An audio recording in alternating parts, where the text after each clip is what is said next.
The wind was a blade, honed on dust and bone. It scoured the cracked earth of the panhandle, peeling back the last memories of green until only a palette of beige and ochre remained. Under a sun that was not a benevolent star but a white-hot brand, Alara's world had shrunk to the dimensions of her homestead. A small, clapboard house bleached the color of old linen, a barn whose timbers groaned like a dying man, and the stone-lipped mouth of the well. The well was the heart of it all. As long as the bucket came up heavy and dark with moisture, she was alive. Everything else, the fields where her husband Jacob had planted corn, the pasture where their 2 milk cows had once grown fat, the small, stone-marked patch of ground behind the cottonwood tree, was a testament to what the drought had already claimed. Loneliness was a physical presence, a weight that settled in her chest each morning and deepened with the long, violet shadows of dusk.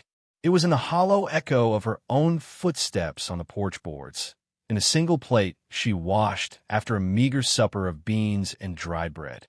The silence of the house was a shroud, broken only by the ceaseless whine of the wind and the frantic thrumming of her own heart. She was rationing. 2 buckets in the morning, one for the house, one for the chickens, and her gaunt-ribbed milk cow, Patience. 2 buckets in the evening. The well was deep. Jacob had dug it himself, boasting that it tapped an artery of the earth that would never run dry. But for the first time, she could hear the scrape of the bucket against the stone sides long before it hit the water. The sound was a cold, knot in her stomach. Fear was a constant, acrid taste in her mouth, more potent than the grit of dust that coated her tongue. The town of Redemption, a day's ride east, had turned its back on her long ago. They had never liked Jacob, an outsider with calloused hands and quiet eyes who had chosen this isolated patch of land over their tight-knit community. When the fever took him, and then their infant daughter, Lily, a month later, their dislike curdled into something uglier. Whispers followed her like carrion birds whenever she rode in for supplies. Whispers of a curse, of a woman who brought blight to the land and to her own family. So she stopped going. She learned to make do. She learned the contours of solitude, the sharp edges of grief, and the brittle strength of a thing that refuses to break simply because it has nothing left to lose. That afternoon, the heat was a suffocating blanket. The air shimmered above the baked clay, and the sky was a vast, empty bowl of polished brass. Alara was mending a harness on the porch, her fingers stiff and clumsy, her mind adrift in a haze of memory and heat. She heard it before she saw it. A low, mournful sound that was almost part of the wind, the collective groan of suffering creatures. She looked up, her hand instinctively going to the worn stock of the Winchester that leaned against the doorframe. A small herd of cattle was moving slowly across the horizon, a ragged procession of skeletons draped in hide. They stumbled more than walked, their heads hung low, their tongues lolling from their mouths. Behind them, a single rider swayed in his saddle, a figure made of dust and shadow. He was leading a pack mule that looked as near death as the cattle. They moved with a desperate, agonizing slowness, drawn toward the single, stubborn patch of green that was the meager grass around her well. Her heart hammered against her ribs. A drifter, a cattleman. Men like that were either desperate or dangerous, and in this drought the two were the same thing. She stood up, her small frame rigid, and picked up the rifle. The weight of it was familiar, a cold, hard certainty in a world of dust and doubt. She didn't raise it, not yet, but held it across her body, a clear and silent warning. The man drew closer, and she could see the cracked leather of his boots, the deep lines of exhaustion etched around his eyes, the dark stubble on his jaw. He stopped his horse a respectful distance from her fence, his gaze fixed not on her, but on the dark circle of damp earth around the well. He took off his hat, revealing a tangle of sweat-soaked hair, the color of sunburnt straw. His movements were slow, deliberate, as if conserving the last vestiges of his strength. The cattle had stopped, their vacant eyes fixed on the promise of water, their flanks heaving. A calf, no more than a few weeks old, collapsed onto the dust with a soft, final sigh. The man's gaze finally lifted to meet hers. His eyes were a startling, pale blue in his sun-darkened face, and they held no menace, only a profound and hollowed-out weariness. He didn't speak for a long moment, simply letting the terrible silence and the sight of his dying animals make his case. The wind kicked up a swirl of dust between them. "Ma'am," he said, his voice a dry rasp, cracked and broken like the land itself. It was not a greeting, but a plea. He swallowed, a painful-looking motion. "I can see you have water." He gestured with his hat toward the well. "My herd, they're done. Another mile, and they'll all be down." He paused, his gaze sweeping over her small, fiercely guarded domain. "I'm not asking for a handout. I'll work. I'll pay what I can." His eyes drifted back to the well, a look of primal, desperate thirst in them. He said the words she had been dreading, the words that could unravel the fragile order of her survival. "Water our herd, ma'am. Please." The silence that followed was absolute. It was a silence filled with the buzzing of flies, the shuddering breaths of dying animals, and the frantic calculations turning over in her mind. To say no was to condemn them. It was a cruelty she wasn't sure she was capable of, despite what the people in Redemption thought of her. But to say yes to let a stranger, a man with nothing to lose, onto her land, to give him access to the one thing keeping her alive, it was a risk that could cost her everything. He was a threat, a variable she could not control. Her grip tightened on the Winchester. The sun beat down, merciless and indifferent. He waited, his head bowed slightly, a man who had exhausted every option and was now placing his fate and the fate of his animals in the hands of a lone woman with a rifle and a deep well. Her own throat was parched, her lips cracked. She could almost feel his thirst, a phantom ache that mirrored her own deep and abiding sorrow. The world had offered her no mercy, no quarter. Why should she offer it to him? Yet, looking at the fallen calf, its small, still form a heartbreaking punctuation mark in the dust, she saw a flicker of Lily's fragile life. A wave of nausea and grief washed over her. She closed her eyes for a second, the image of a tiny, stone-marked grave flashing behind her lids. When she opened them, her decision, as terrifying and irrational as it was, had been made. It wasn't mercy. It was something else, something she couldn't yet name. A defiance, perhaps. A refusal to become as hard and unforgiving as the land itself. Her voice, when it came, was as brittle as a dry leaf. "One night's water," she said, the words feeling foreign and momentous in her own mouth. For 1 week's work, she did not lower the rifle. The bargain was struck, hanging in the shimmering air between them, fragile and dangerous. The man looked up, and for the first time, a flicker of something other than desperation crossed his face. It might have been relief, or it might have been surprise. He simply nodded, a slow, deliberate motion. "My name is Silas," he said, as if offering a piece of collateral. She did not offer her name in return. She didn't need him to know who she was. She just needed him to work. He dismounted, his joints creaking, and walked to the gate, his eyes still fixed on the well, as if it were a shrine. Alara watched him, the rifle a cold, heavy weight in her hands, her heart a frantic bird trapped in the cage of her ribs. She had just invited the drought itself, in all its desperate, masculine form, onto her land.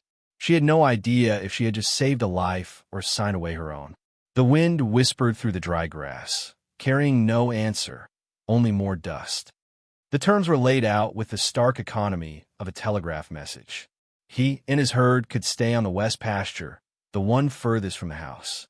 He would draw the water himself, but only in the evenings, after her own needs were met. He would use the troughs by the barn, filling them bucket by painful bucket. He was not to approach the house. He was not to speak to her unless it concerned the work. For his part, he would mend the north fence line where the wire had snapped, rehang the barn door that had come off its iron hinges, and clear the rockfall from the dry creek bed that Jacob had always meant to clear. Silas agreed to it all with a series of curt nods, his gaze never wavering, his parched lips pressed into a thin line. There was no gratitude in his expression, only a grim acceptance of the transaction. He was a man who understood costs. Alara felt a sliver of reassurance in that. This was business, not charity. It was a wall she could hide behind, a structure to contain the raw, unpredictable fear that his presence stirred in her. He began the work immediately, with a methodical, relentless energy that seemed impossible for a man so clearly on the verge of collapse. First, he tended to his animals. He worked the well pulley with a steady, rhythmic creak and pull that echoed across the silent yard. The sound grated on Alara's nerves, each turn of the wheel a measure of the lifeblood being drawn from her land. She watched from the kitchen window, her hands twisting a dishcloth as he hauled bucket after bucket to the long, stone troughs. The cattle, those that could still stand, drank with a frantic, guttural desperation, their sides heaving. Silas moved among them, his touch gentle on their bony flanks, his voice a low murmur she couldn't quite hear. He spent a long time with the calf that had fallen, pouring a little water onto his fingers and touching them to its mouth, but the small creature was too far gone. He eventually carried its limp body away from the herd and laid it under the shade of a skeletal mesquite tree, a quiet, unceremonious burial. He drank last, cupping his hands under the spigot and splashing water onto his face, the gesture both a baptism and a resurrection. That evening, as the sun bled out across the horizon, painting the dust-filled sky in shades of bruised purple and angry orange, he did not rest. He retrieved a hammer and a handful of old nails from his pack mule and went straight to the barn door. Alara ate her supper of cold beans on the porch, the Winchester laid across her lap. She watched him work. He was strong, his movements economical and sure. The rhythmic thud of the hammer against wood was a strange, almost comforting intrusion into the profound silence she had grown accustomed to. It was the sound of purpose, of repair. Jacob had been a man of purpose, too. The thought came unbidden, a sharp pang in her chest. She pushed it away. This man was not Jacob. He was a stranger, a necessity, a threat contained by a fragile agreement. She studied him in the fading light. He was tall, leaner than Jacob had been, with the wiry strength of a man who lived in the saddle. He wore his clothes like a second skin, faded and patched, but clean. There was a stillness about him, even in motion, a deep-seated calm that seemed at odds with his desperate circumstances. He asked for nothing, offered no conversation, simply worked until the darkness was so complete he could no longer see the nail heads. He unrolled his bedroll near the water trough, a good 50 yards from her porch, and lay down without a fire, a solitary figure dissolving into the vast, indifferent night. Days fell into a routine. Alara would rise before dawn, do her chores, her gaze constantly straying to the west pasture where Silas was already up, tending his herd or starting on his assigned tasks. He was a silent whirlwind of industry. The barn door was rehung by the end of the first day, swinging smoothly on its freshly oiled hinges. He moved on to the fence line, his figure a distant silhouette against the bleached sky as he stretched and stapled wire from sunup to sundown. He ate from his own meager supplies, chewing on jerky and hardtack, never once looking toward the house as if expecting more. The silence between them was a tangible thing, a high wall built of suspicion and circumstance.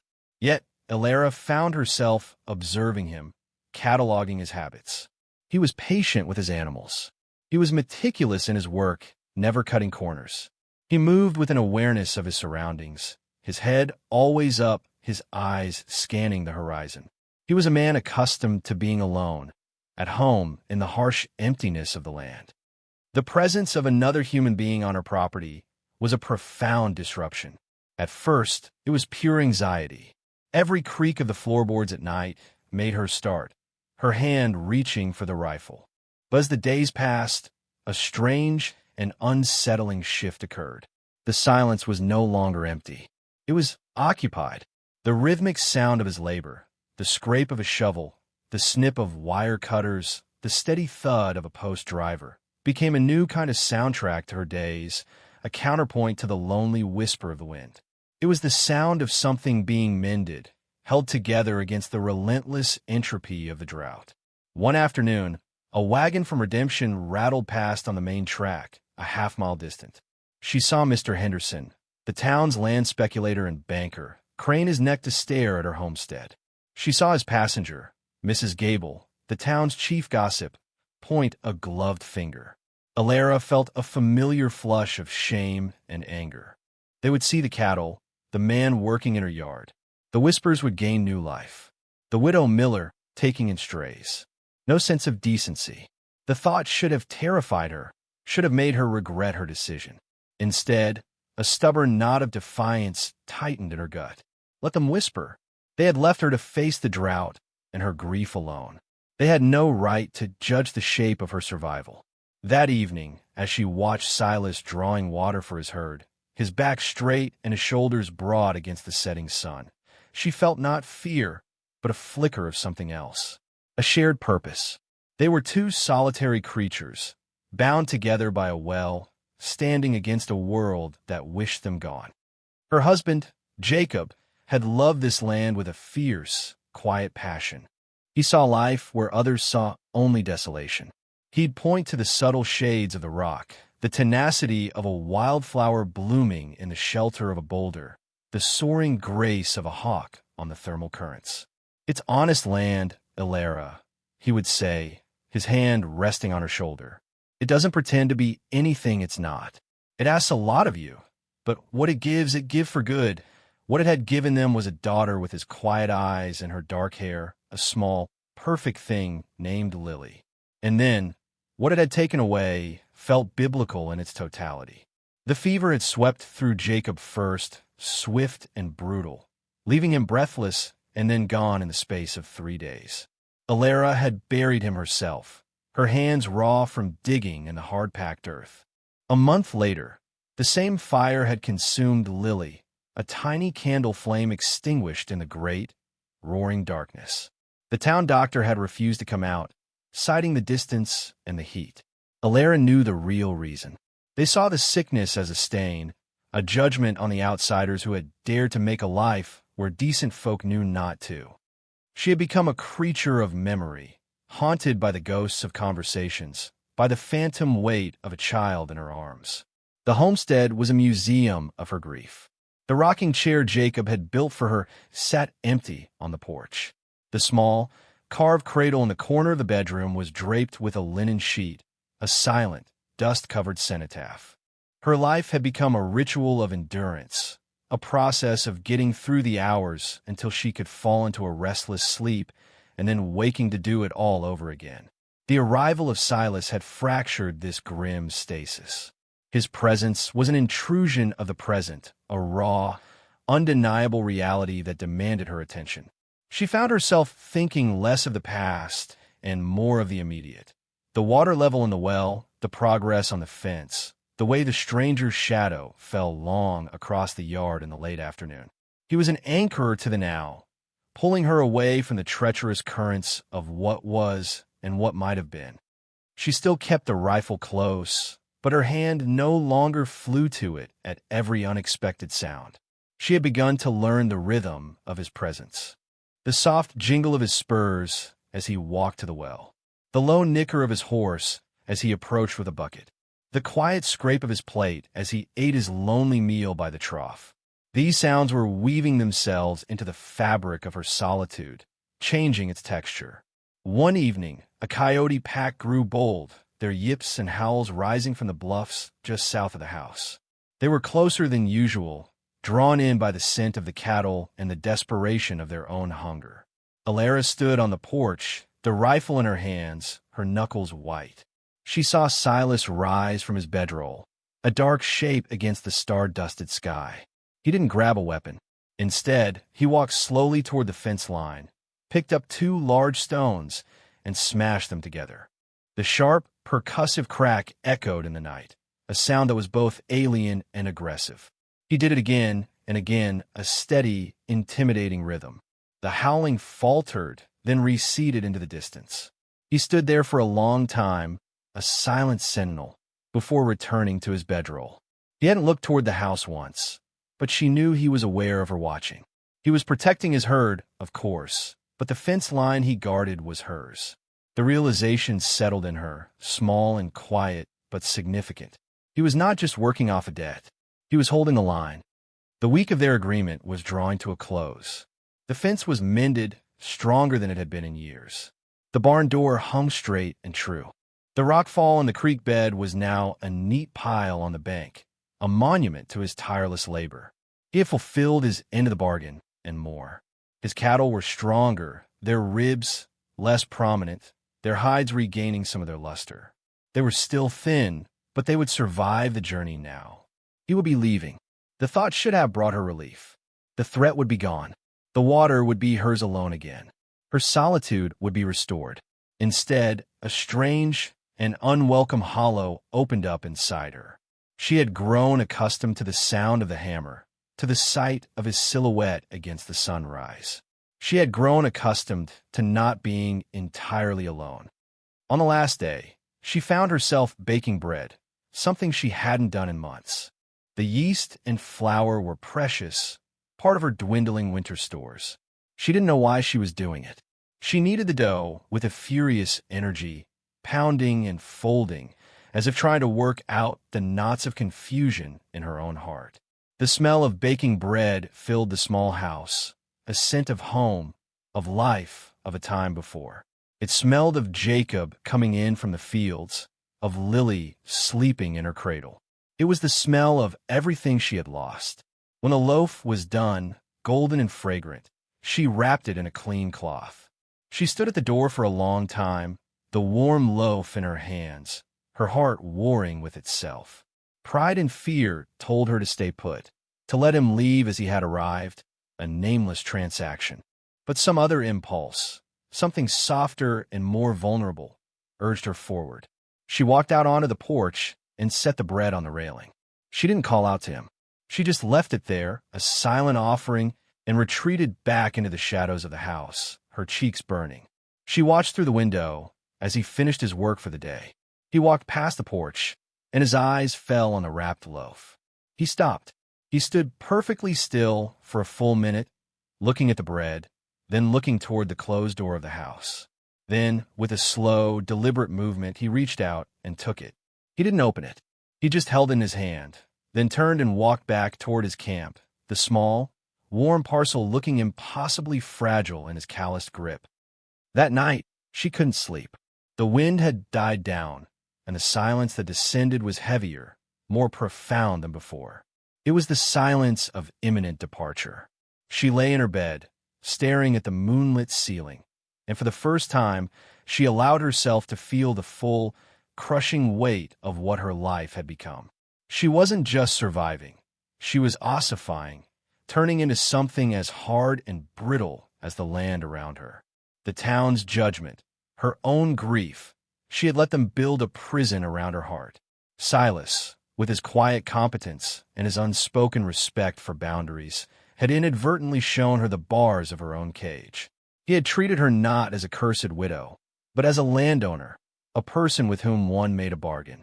He had asked for nothing more than what was agreed upon, and in doing so, had given her a measure of dignity she hadn't realized she had lost.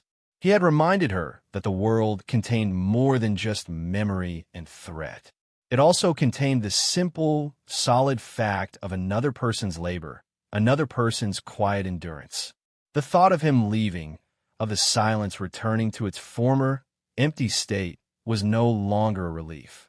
It was a desolation. She rose from her bed and went to the window, looking out at the dark shape of him sleeping by the trough. A week. 1 week's work. The debt was paid. Tomorrow he would be gone, and she would be alone again, with only the ghosts and the wind for company. The well had saved his herd, but she was beginning to wonder if, in some small, inexplicable way, he had saved a part of her. A small disturbance in the night brought her fully awake.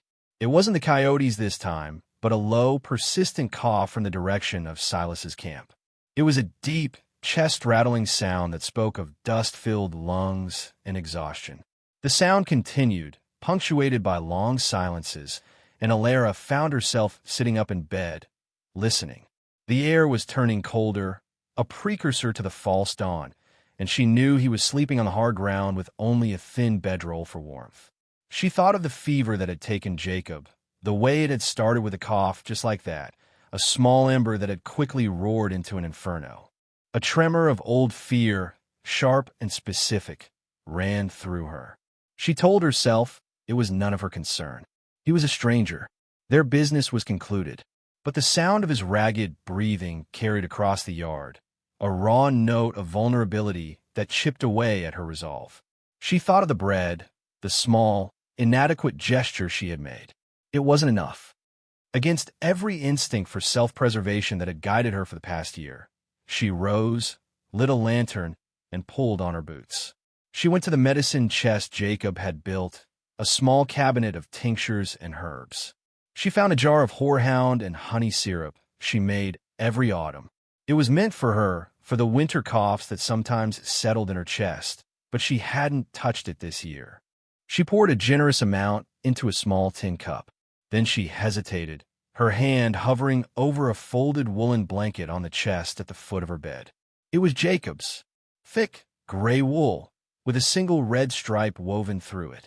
She hadn't been able to bring herself to put it away. It still smelled faintly of him, of wood smoke and clean earth. After a moment's fierce internal debate, she took the blanket. Carrying the lantern, the cup, and the folded blanket, she stepped out onto the porch. The air was chilled, and the stars were brilliant in the ink-black sky. She walked slowly, deliberately, across the yard, her boots crunching softly in the dust. Silas heard her approach. He was sitting up now, his back against the stone trough, the fit of coughing having subsided into shallow, difficult breaths. He watched her come, his face a mask of shadow and suspicion in the lantern light. His hand was resting on the worn leather holster of the pistol he kept beside him. She stopped a few feet away, keeping a safe distance. "I heard you coughing," she said, her voice quiet but clear in the stillness. "The dust gets in a man's lungs." He said nothing, just watched her, his pale eyes narrowed. She held out the cup. "This will help." He looked from the cup to her face, his expression unreadable. For a long moment, she thought he would refuse. It would have been the easier thing for both of them. But then, with a slow, tired movement, he reached out and took it from her. His fingers brushed hers, and the brief contact was like a spark of electricity, a shocking reminder of human touch. He drank the syrup in 2 long swallows, the thick liquid seeming to soothe the rasp in his throat. He handed the empty cup back to her. "Much obliged," he rasped, the words costing him an effort. She then held out the folded blanket. "The ground draws the heat from you," she said, her voice faltering slightly. "You'll be no good to your herd if you take a chill." This time, the surprise on his face was clear. He stared at the blanket, then back at her, a deep, searching look in his eyes. He seemed to understand that this was a different kind of offering than the syrup. This was personal. This cost her something. He hesitated, then reached out and took it, the rough wool unfolding slightly in his hands. He didn't thank her. He just nodded, a single sharp dip of his chin that held more weight than a dozen words of gratitude. Alara retreated back to the house, her heart pounding. She had crossed a line, a boundary she had meticulously constructed. She had offered comfort. She had shared something of Jacob's, something of her own. As she lay back in her bed, the silence of the night no longer felt empty or threatening. It felt watchful, expectant.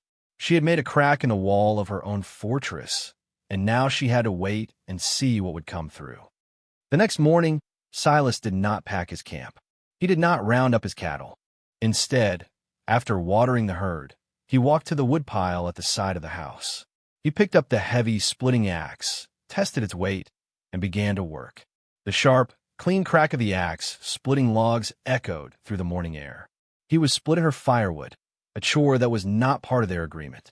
Alara watched him from the window, a knot of confusion and something else, something warm and unsettling, tightening in her chest.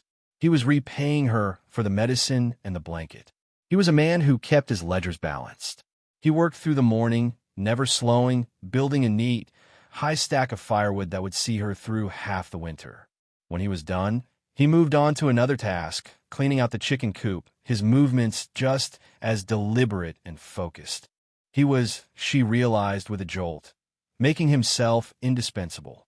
He was showing her, in the silent language of labor that they both understood, that his value extended beyond the mending of a fence. That afternoon, she saw the dust cloud on the horizon long before the wagon appeared. It was Henderson's buggy, moving at a brisk clip. A cold dread settled in her stomach. Henderson never came out this far unless he wanted something. He was a vulture in a starched collar, a man who fed on the misfortunes of others. He'd been trying to buy her land since Jacob died, making offers that were little more than insults, his eyes gleaming with the knowledge of her vulnerability. She stood on the porch, her hands clenched at her sides, as he pulled up. Silas, who had been re-tearing a small leak in the water tower, stopped his work and stood motionless on the ladder, watching. He was a silent, looming presence in the background. "Mrs. Miller," Henderson said, not bothering to get down from his buggy. His smile was a thin, predatory slash in his fleshy face. A fine afternoon. He let his gaze sweep over the yard, lingering on the neatly stacked firewood, the clean chicken coop, and finally settling on Silas. "I see you've hired some help. Though I confess, I don't recognize the man. Not from around here, is he?"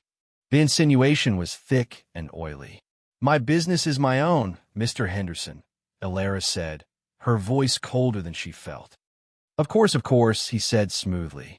"I merely came out as a concerned neighbor. The drought is getting worse. The Red Creek has gone completely dry. People in town are starting to worry. A woman alone out here, it's not safe. And with drifters about."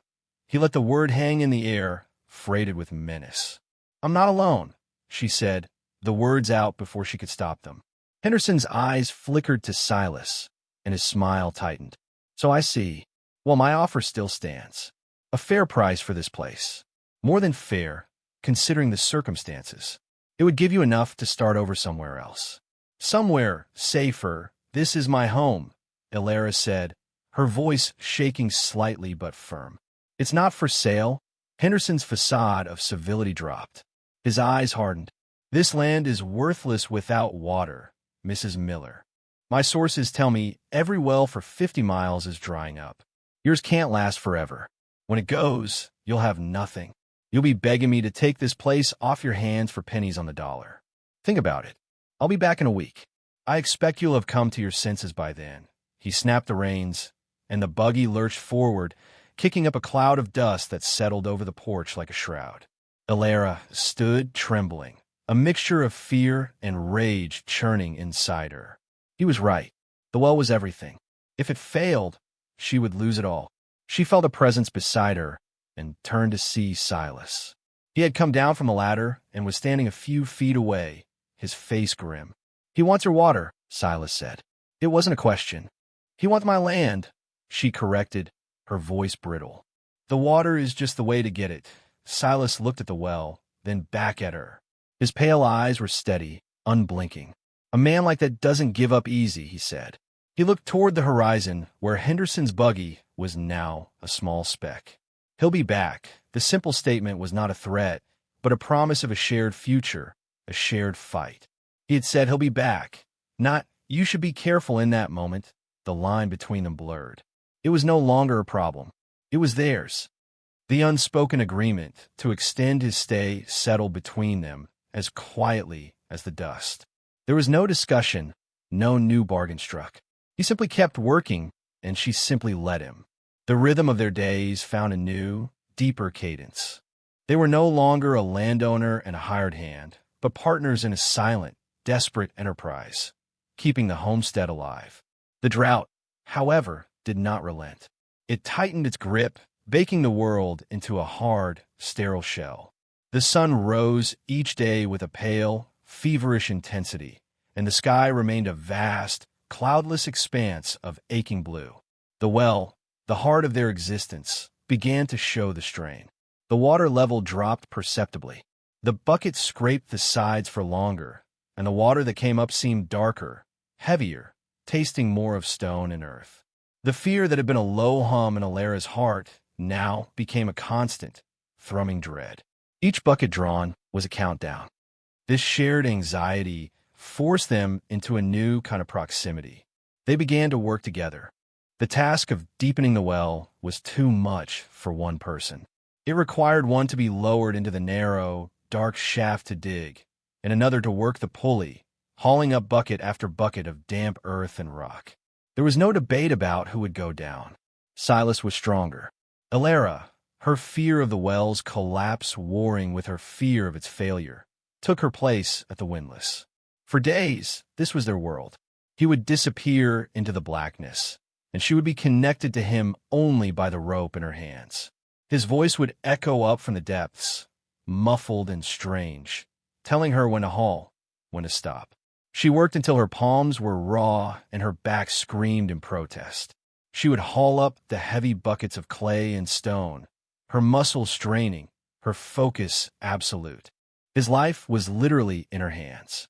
And down in the cool, damp dark, her life was in his, as he chipped away at the earth, searching for the life-giving vein of water that would sustain them. In the evenings, they were too exhausted for silence to feel like a barrier. It became a shared space of recovery. They would sit on opposite ends of the porch as the heat finally bled from the day, the sky turning a soft, bruised violet. They didn't talk much, but the silence was different now. It was comfortable, companionable. One evening, as they watched the first stars appear, she found herself speaking, the words coming out in a quiet rush, as if a dam inside her had finally broken. His name was Jacob, she said, her voice raspy. My husband. He dug this well. He always said it would never run dry. Silas didn't look at her. He kept his gaze on the horizon, giving her the space to speak without the pressure of his attention. He was a good man, Silas said, his voice a low rumble. A man who digs a well like this on his own is a good man. She told him about Jacob's love for the land, about his quiet strength. And then, her voice dropping to a near whisper, she told him about Lily. She spoke of her daughter's brief, bright life, a flicker in the vast darkness. She didn't cry. The grief was too old, too deeply embedded in her bones for tears. It was a simple, stark telling of the facts, a mapping of the holes in her heart. When she finished, the silence returned, but it was filled with the weight of her story. Silas finally turned his head and looked at her, his pale eyes holding a deep, quiet empathy. I had a brother, he said, his own voice rough with disuse. Thomas, younger than me. We were driving a herd up from the Brazos. A stampede, a summer storm, he didn't need to say more. The few stark words painted a complete and devastating picture. In that moment, they were no longer just two strangers bound by drought. They were two people who understood the brutal arithmetic of loss. They had both seen the land give and the land take away. The next day, as he prepared to be lowered into the well, he paused and looked at the small, stone-marked grave under the cottonwood. No child should be alone, he said softly.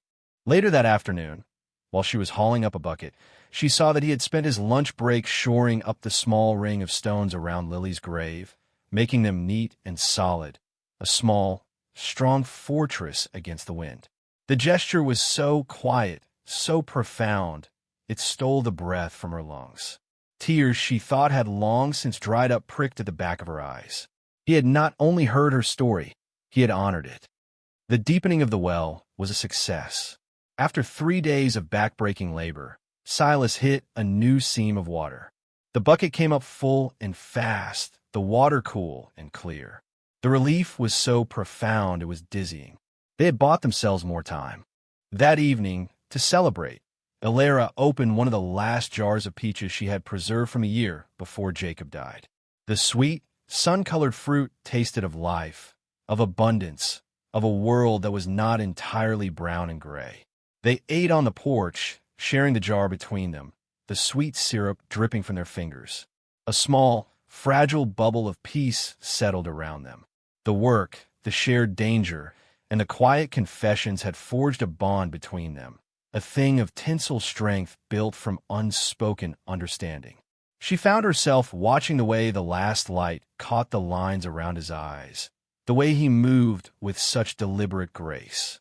The fear she had once felt in his presence had been replaced by a feeling she couldn't or wouldn't name. It was a quiet hum of awareness, a sense of rightness in his proximity. But their respite was short-lived. Henderson was a man of his word. Exactly 1 week after his first visit, his buggy appeared again on the horizon. This time, he was not alone. 2 men rode with him, hard-faced men with pistols strapped to their hips. They were not neighbors. They were hired muscle. Alara saw them coming, and her blood ran cold. She looked at Silas, who was sharpening an axe blade by the barn. He had seen them too. He set the axe down and slowly, deliberately, wiped his hands on a rag. His face was a calm, unreadable mask, but his eyes were like chips of ice. He walked to the porch and stood beside her, not too close, but near enough that their shoulders almost touched. He was a solid, unmovable presence at her back. "Stay behind me," he said, his voice low. It was the first direct command he had ever given her. She didn't argue. Henderson pulled his buggy to a halt, and his 2 men dismounted, flanking him. They swaggered as they walked, their hands resting near their guns. "Mrs. Miller," Henderson began, his voice oozing a false cordiality. "I trust you've had time to reconsider my generous offer." "The answer is still no," Alara said, surprised by the steadiness of her own voice. Silas's presence was a ballast. Henderson's smile vanished. "I'm afraid you misunderstand the situation," he said, his tone turning hard. "This is no longer an offer. The town council has declared a water emergency. All private wells are being placed under public jurisdiction. For the good of the community, of course." He produced a piece of paper from his coat. "This is an official order authorizing me to assume control of this well." "That's not a legal order," Silas said, his voice flat and even. "That's just a piece of paper you paid a man to write." Henderson's eyes narrowed, focusing on Silas for the first time. "And who are you to talk about the law? A drifter, a squatter. You have no rights here. Now, step aside, or my associates will be forced to remove you." One of the hired men drew his pistol, the click of the hammer being pulled back unnaturally loud in the tense silence. Alara's heart leaped into her throat. This was it, the moment she had been dreading. But instead of fear, a white-hot anger surged through her. This was her land, her home, her well, dug by her husband's hands, deepened by her own. "No," she said, stepping out from behind Silas to stand beside him. She looked directly at Henderson, her small frame rigid with defiance. "You will not set 1 foot on this property. This well belongs to this farm. It is my name on the deed. You will leave now." For a second, Henderson looked genuinely surprised by her forcefulness. Then he sneered. "Brave words, little widow.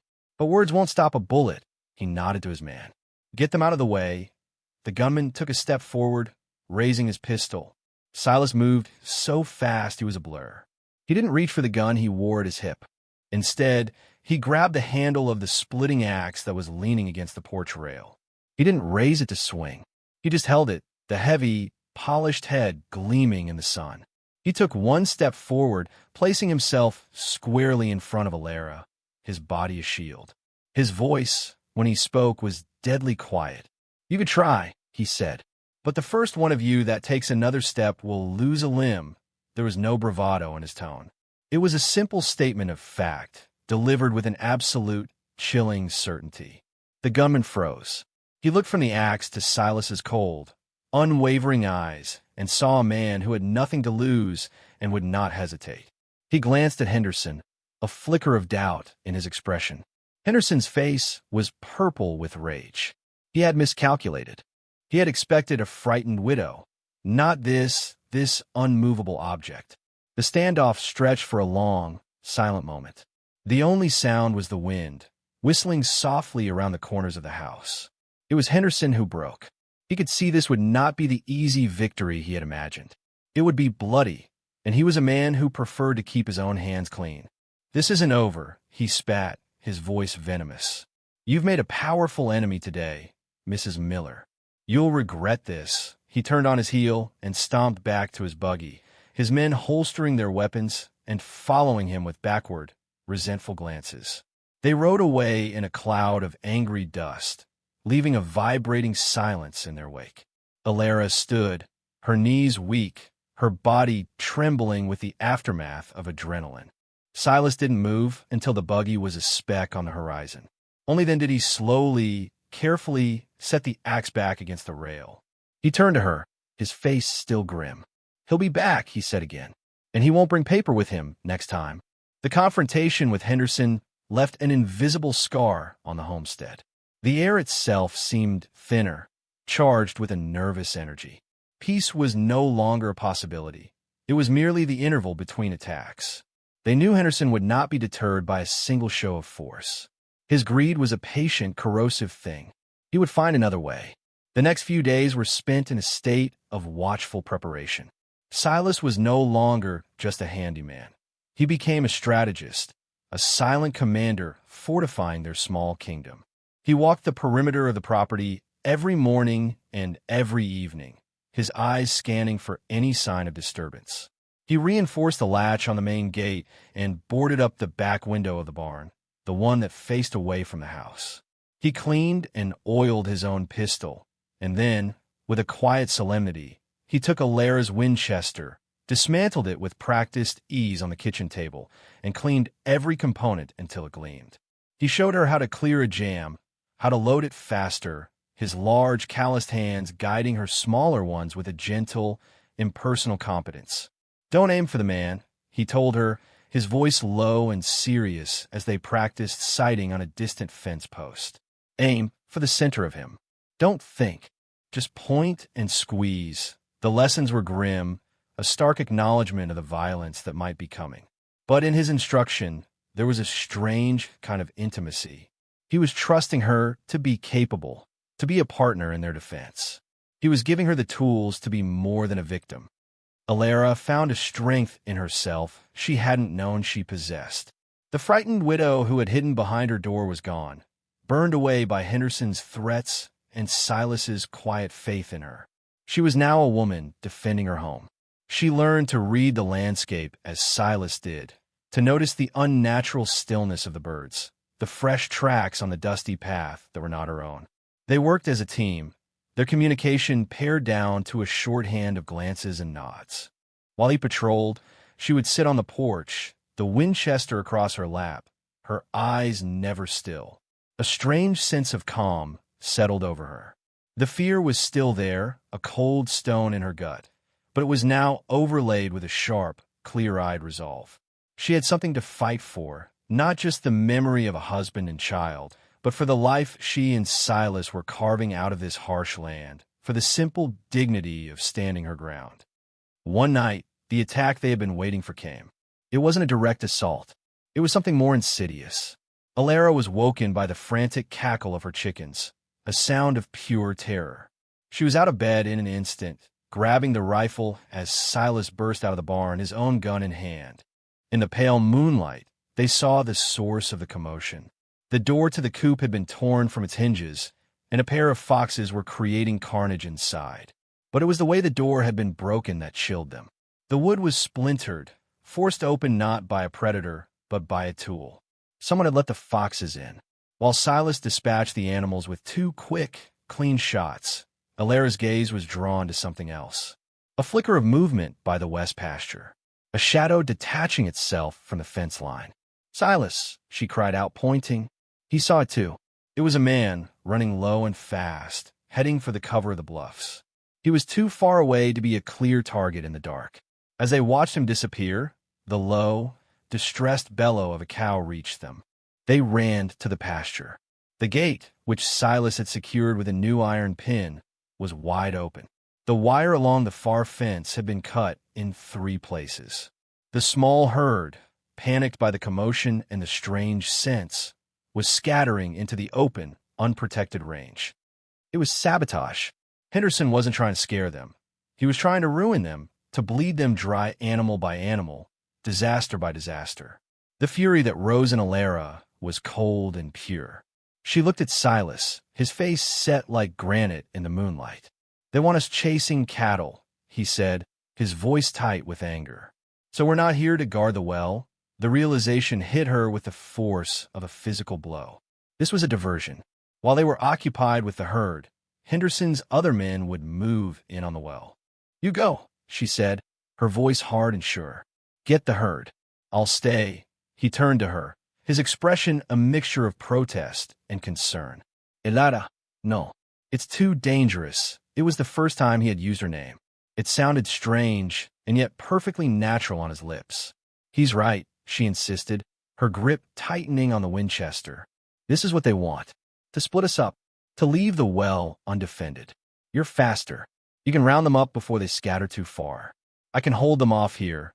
He studied her face in the moonlight, seeing not fear, but a fierce, unyielding determination. He saw the woman who had faced down Henderson, the woman who had learned to handle a rifle, the woman who had shared her deepest grief with him. He saw a partner. He gave a single, sharp nod. Don't show yourself unless you have to, he said. Fire one shot if they get too close. I'll hear it. I'll come. He swung himself onto his horse's bare back and was gone, a phantom rider melting into the darkness, the sound of his horse's hooves a fading drumbeat. Elara was alone, but this was a different kind of alone. It was not the hollow, grieving solitude of before. It was the sharp, focused solitude of a sentinel. She didn't hide in the house. She took up a position behind the stone wall of the well, the cold rock a solid presence against her back. The Winchester felt like an extension of her own arm. She laid out extra cartridges on the stone beside her, her movements calm and precise. The moon cast long, distorted shadows across the yard, turning familiar shapes into monstrous things. Every rustle of the wind in the dry leaves sounded like a footstep. Every howl of a distant coyote made the hairs on her neck stand up. She waited. She controlled her breathing, slowing her frantic heart, just as Silas had taught her. She was no longer just Elara Miller, the widow. She was a guardian. This small patch of earth, this house, this well, they were hers. They were soaked with her husband's sweat, her tears, her daughter's brief, happy laughter. She would not let them be taken. An hour passed, an eternity of listening and watching. And then she heard it, the soft crunch of a boot on gravel, coming from the direction of the road. Then another. They weren't trying to be quiet. They were arrogant, confident that their plan had worked. She saw two shapes emerge from the darkness, moving slowly, purposefully, toward the well. It was Henderson's men. Her heart hammered against her ribs, but her hands were steady. She remembered Silas's words. Aim for the center. Don't think. She raised the rifle, the cool metal of the stock pressed against her cheek. She aligned the sights on the chest of the lead man. He was closer now, his face visible in the moonlight, a cruel smirk on his lips. He was carrying a heavy canvas sack. Poison, she realized with a sickening lurch. They were going to poison the well. They were going to destroy the one thing that gave this land life. The thought ignited a fire in her veins. She squeezed the trigger. The rifle's roar shattered the night, the recoil jolting her shoulder. The lead man grunted and stumbled backward, clutching his arm, a dark stain spreading on his sleeve. He hadn't been aiming for the center after all. She had aimed for his arm. A warning. The second man, stunned, fumbled for his pistol. Elara worked the lever of the Winchester, the slick, metallic shuck-shuck of the action, a terrifyingly beautiful sound. She fired again, this time into the dirt at his feet. The bullet kicked up a spray of dust, and he yelped, jumping back as if bitten. Get out! Elara screamed, her voice raw and powerful, a sound torn from the very depths of her being. Get off this land! The wounded man was groaning, cursing, scrambling back toward the road. His partner, after a moment of terrified hesitation, turned and fled after him. They disappeared into the darkness from which they came, their retreat a chaotic, panicked scramble. Elara stayed in her position, her rifle raised, until the sound of their running footsteps had faded completely. Only then did she allow herself to lower the gun, her body shaking with a violent, uncontrollable tremor. She had done it. She had defended her home. She had fired a gun at another human being. She wasn't sure if she should be proud or horrified. She just knew that she was irrevocably changed. She didn't have to wait long. The sound of a single horse, ridden hard, grew rapidly from the darkness of the range. Silas appeared, a dark silhouette against the lightening eastern sky. He slid from his horse before it had even stopped, his face a mask of fierce anxiety. He saw her standing by the well, the rifle still in her hand, and the tension in his body seemed to drain away in a rush. "Are you hurt?" he asked, his voice rough. She shook her head, unable to speak. He came closer, his eyes scanning her for any sign of injury. His gaze fell on her hands, clenched white-knuckled around the rifle, and he gently reached out and took it from her. He leaned it against the well wall. Then he did something he had never done before.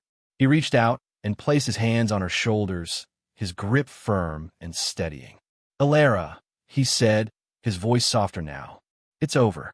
You're safe." The warmth of his hands seeped through the thin fabric of her dress, a grounding, solid presence. The dam of her control finally broke. A great, shuddering sob escaped her, a sound of fear and relief and the terrible, aching loneliness of the fight. She leaned forward, pressing her forehead against his chest, and wept. Not the quiet, hopeless tears of grief she had shed for Jacob and Lily, but raw, ragged tears of a survivor. He stood there, unmoving, his hands still on her shoulders, a silent, unshakable pillar in her storm. He didn't offer platitudes or empty comforts. He simply stood there and let her find her own calm, weathering the gale with her until the shaking subsided and her breathing evened out. When she finally pulled back, wiping her eyes with the back of her hand, the first pale light of dawn was illuminating the yard. In the new light, she could see the exhaustion etched on his face, the dust caked on his clothes. "The herd?" she asked, her voice thick. "They're safe," he said, in the small box canyon 2 miles north. They'll hold there for a day or 2 inch. He looked down at the dark spot on the ground where Henderson's man had been shot. "They won't be back tonight." He paused, his gaze lifting to meet hers. There was a new light in his eyes, a deep, profound respect. "You were brave." The simple words, spoken in his quiet, understated way, meant more to her than any flowery praise. They were a recognition of her strength, an acknowledgement of the woman she had become. She had not been rescued. She had held her ground. She had been his equal. The sun rose, casting long golden rays across the parched land. The immediate threat had passed, leaving behind a fragile, exhausted peace. They moved through the morning chores in a new kind of silence, one born not of caution, but of a deep, shared experience. The events of the night had stripped away the last of their pretenses. They had faced violence and ruin together and had emerged, battered but unbroken, on the other side. There was no longer a bargain between them, no debt to be paid. There was only a partnership, forged in drought and defiance. Later that morning, as Alara was washing her face in the basin on the porch, she saw a rider approaching. It wasn't Henderson. It was Sheriff Brody from Redemption, a man she hadn't seen in over a year. He was alone, and he looked uncomfortable. Silas came to stand beside her, his stance relaxed but watchful. Sheriff Brody dismounted, taking off his hat and wiping his brow. "Mrs. Miller," he said, avoiding her eyes. "Heard there was some trouble out here last night." "You heard right," Silas said, his voice flat. "Some of Henderson's men tried to poison the well. One of them left with a bullet in his arm." The sheriff's face reddened. "Henderson came to me this morning. Said one of his ranch hands was shot by a squatter on your property. He was pressing charges, and you're here to arrest me?" Alara asked, her voice laced with ice. Brody finally looked at her. He saw not the fragile, grieving widow he remembered, but a woman with steel in her spine. He shifted his weight.